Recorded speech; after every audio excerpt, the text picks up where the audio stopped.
നിങ്ങളുടെ ഫേവറേറ്റ് സീരിയലുകൾ ടിവിയിൽ വരുന്നതിന് മുൻപേ സൺ നെക്സ്റ്റ് ആപ്പിൽ കാണാം. ഇനി എല്ലാവർക്കും മുൻപേ കാണൂ. ഇപ്പോൾ തന്നെ സൺ നെക്സ്റ്റ് ആപ്പ് ഡൗൺലോഡ് ചെയ്ത് സബ്സ്ക്രൈബ് ചെയ്യൂ.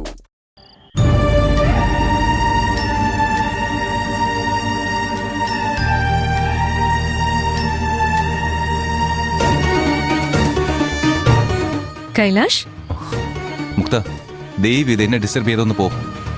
ഞാൻ നിന്നെ ഡിസ്റ്റർബ് ചെയ്യാൻ വന്നതല്ല. എന്ത് കാര്യത്തിലും എന്റെ അഭിപ്രായം തുറന്നു പറയാനുള്ള സ്വാതന്ത്ര്യം കൈലാഷ് എനിക്ക് തന്നിട്ടുണ്ടല്ലോ. ഈ കാര്യത്തിൽ എന്റെ അഭിപ്രായം പറയാനാണ് ഞാൻ വന്നത്. ആന്റിയുടെ ഭാഗത്ത് തെറ്റുണ്ടെന്ന് എനിക്ക് തോന്നുന്നില്ല. നീ മമ്മിയെ സപ്പോർട്ട് ചെയ്തോളൂ. ആര് വേണമെങ്കിലും മമ്മിയെ സപ്പോർട്ട് ചെയ്തോളൂ. പാർവതി അവളുടെ നാട്ടിലേക്ക് തിരിച്ചയക്കില്ല എന്നുള്ള എന്റെ തീരുമാനത്തില് മാറ്റമൊന്നും വരാൻ പോകുന്നില്ല. അവളെ ഈ നാട്ടിൽ നിന്ന് പറഞ്ഞയക്കണമെന്ന് ഞാൻ നിന്നോട് പറഞ്ഞില്ലല്ലോ. ആന്റി അങ്ങനെ പറഞ്ഞതില് ആന്റിയെ കുറ്റം പറയാൻ പറ്റില്ലെന്നല്ലേ ഞാൻ പറഞ്ഞുള്ളൂ.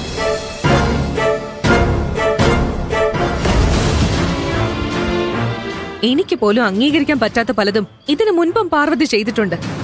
ഞാനത് ചൂണ്ടിക്കാണിച്ചപ്പോഴൊക്കെ ഭൂമിക മാഡം എന്നെ വഴക്ക് പറയാ ചെയ്തത്, അവളെ സപ്പോർട്ട് ചെയ്യാ ചെയ്തത്. പ്രിയനും പാർവതിയും ഗോഡൌണിൽ കുടുങ്ങിപ്പോയ ആ രാത്രി അവന്തികയും ഡയാനയും ഹോസ്റ്റലിലുള്ള മറ്റു പെൺകുട്ടികളും അവളെ കുറിച്ച് മോശമായിട്ടാ സംസാരിച്ചത്. അന്ന് പാർവതിയെ ഏറ്റവും കൂടുതൽ സപ്പോർട്ട് ചെയ്തത് ഭൂമിക മാഡം. പാർവതിയോട് ഭൂമിക മാഡത്തിന് ഒരു പ്രത്യേക സ്നേഹവും ഇഷ്ടവും വാത്സല്യവും ഒക്കെ ഉണ്ടായിരുന്നു. എന്നിട്ടും ഭൂമിക മാഡം തന്നെ പാർവതിയെ അസമയത്ത് ഹോസ്റ്റലിൽ നിന്ന് ഇറക്കി വിടണമെങ്കിൽ അതിനൊരു കാരണം ഉണ്ടാവില്ലേ? ആ കാരണം എന്താണെന്ന് അറിയാതെ പാർവതി ഇവിടെ കയറ്റി താമസിപ്പിച്ച ഇവിടെയുള്ളവര് സമാധാനം ബോധിപ്പിക്കേണ്ട അവസ്ഥ വന്നാലോ? അതിന്റെ പേരില് കുറെ നൂലാമാലകൾ ഉണ്ടായാലോ? അതൊക്കെ ആലോചിച്ചിട്ട് അവൾ ഇവിടെ താമസിപ്പിക്കാൻ പറ്റില്ല എന്ന് ആന്റി പറഞ്ഞ അതില് എന്താ തെറ്റ്? അവള് നിന്റെ കമ്പനിയിലെ വെറും ജോലിക്കാരിയാ. നീ പാർവതിയെ താമസിപ്പിച്ചിരിക്കുന്ന സ്ഥലത്ത് പാർവതി കാരണം എന്തെങ്കിലും പ്രശ്നം ഉണ്ടായ അത് നിന്നെ ബാധിക്കുക. നീയാണ് സമാധാനം പറയേണ്ടി വരിക.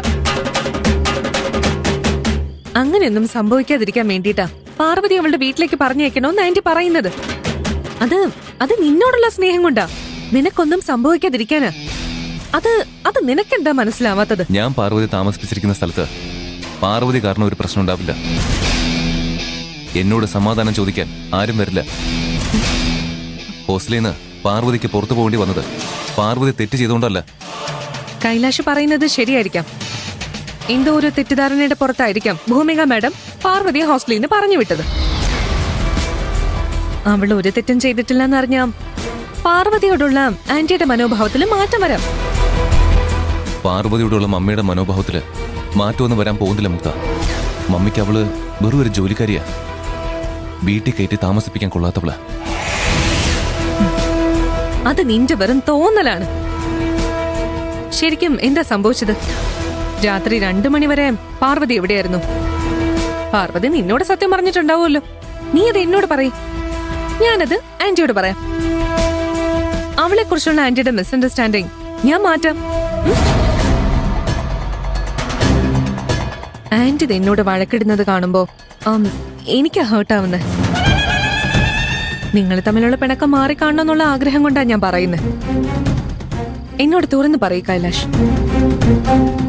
നിനക്ക് ആന്റിയോടുള്ള സ്നേഹവും പാർവതിയോടുള്ള സ്നേഹവും എനിക്ക് നന്നായിട്ട് അറിയാം. രണ്ടുപേരെയും കൈവിടാൻ നിനക്ക് കഴിയില്ല. നിന്റെ ധർമ്മസങ്കടം മനസ്സിലായതുകൊണ്ടാണ് ഞാൻ നിർബന്ധിക്കുന്നത്.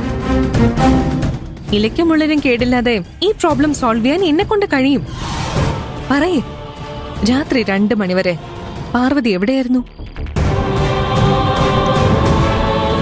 ഇതൊന്നും ആരോടും പറയില്ലെന്ന് കൈലാസ് സാറും പ്രിയൻചേട്ടനും എന്നോട് സത്യം ചെയ്യും. സോറി മുക്ത. പാർവതി ഹോസ്റ്റലിൽ ലേറ്റായി വന്നതിന്റെ കാരണം എനിക്കറിയാം. പക്ഷേ എനിക്കിതിപ്പോ നിന്നോട് പറയാൻ കഴിയില്ല. I am sorry. ആന്റിയോടല്ലാതെ ഞാൻ വേറെ ആരോടും പറയില്ല കൈലാഷ്.